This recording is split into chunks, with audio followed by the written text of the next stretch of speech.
तो आज का हमारा जो अगला टॉपिक है, आज़ाद हिंद फौज तथा नेताजी सुभाष चंद्र बोस। ठीक है, आज़ाद हिंद फौज का गठन 1942 में हुआ था। ठीक है, मार्च 1942 में टोक्यो जापान में रह रहे भारतीयों रास बिहारी बोस ने आज़ाद हिंद फौज के गठन पर विचार के लिए एक सम्मेलन बुलाया था। कहाँ पर? टोक्यो जापान में। ठीक है, कैप्टन मोहन सिंह, रास बिहारी बोस एवं निरंजन सिंह गिल के सहयोग से आज़ाद हिंद फौज का गठन किया गया। ठीक है, आज़ाद हिंद फौज की स्थापना का विचार सर्वप्रथम कैप्टन मोहन सिंह के मन में आया था। ठीक है, इसी क्रम में आज़ाद हिंद फौज की प्रथम डिवीजन का गठन सितंबर 1942 में किया गया, को कैप्टन मोहन सिंह के अधीन हुआ। ठीक है, 2 जुलाई 1943 को सुभाष चंद्र बोस सिंगापुर पहुंचे। उन्होंने आज़ाद हिंद फौज का सर्वोच्च सेनापति घोषित किया। ठीक है, किसने? सुभाष चंद्र बोस ने। सुभाष चंद्र बोस के नेतृत्व में 4 जुलाई 1943 को आज़ाद हिंद फौज का पुनर्गठन किया गया। ठीक है, 21 अक्टूबर 1943 को सुभाष चंद्र बोस ने सिंगापुर में स्वतंत्र भारत की अस्थायी सरकार का गठन किया। जर्मनी, जापान तथा उनके समर्थक देशों ने इस सरकार को मान्यता भी दी।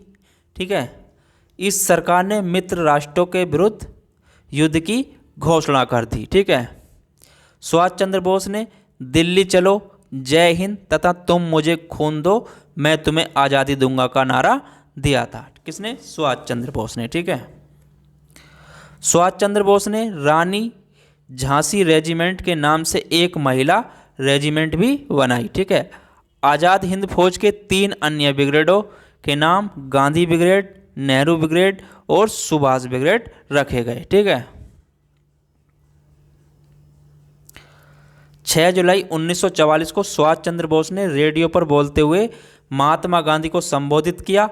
भारत की स्वाधीनता का आखिरी युद्ध शुरू हो चुका है। राष्ट्रपिता भारत की मुक्ति के इस पवित्र युद्ध में हम आपका आशीर्वाद और शुभकामनाएं चाहते हैं। कब करा ये घोषणा?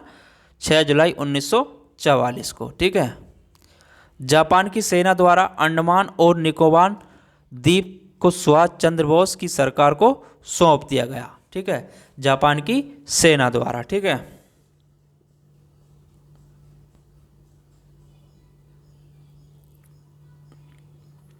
अप्रैल 1944 में भारतीय सेना का झंडा मोइरांग मणिपुर में फहराया गया। कब? अप्रैल 1944 में। ठीक है, 1945 में द्वितीय विश्व युद्ध में जापान की हार के साथ ही आज़ाद हिंद फौज के सिपाहियों को भी जापानी सेना के साथ आत्मसमर्पण करना पड़ा। ठीक है, भारतीय राष्ट्रीय कांग्रेस ने आज़ाद हिंद फौज बचाव समिति का गठन किया, जिसमें भारतीय भूलाभाई देसाई के नेतृत्व में कैलाश नाथ काटजू, तेज बहादुर सप्रू, अरुणा आसफ अली और जवाहरलाल नेहरू प्रमुख वकील थे। ठीक है,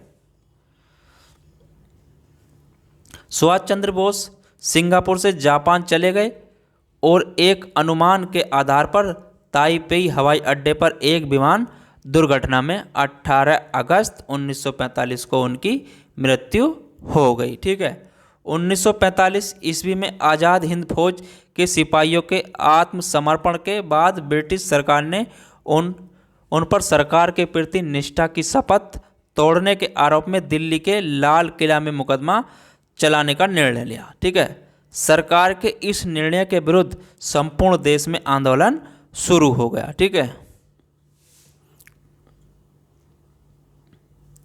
24 मार्च 1946 को कैबिनेट मिशन भारत आया।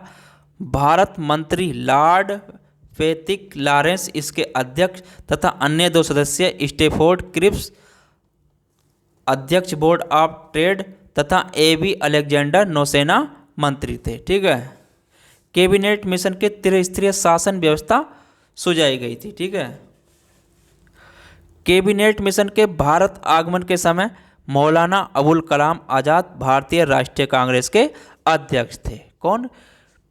मौलाना अबुल कलाम आज़ाद। ठीक है, 24 अगस्त 1946 को पंडित जवाहरलाल नेहरू के नेतृत्व में भारत की पहली अंतरिम राष्ट्रीय सरकार की घोषणा की गई। ठीक है, कब?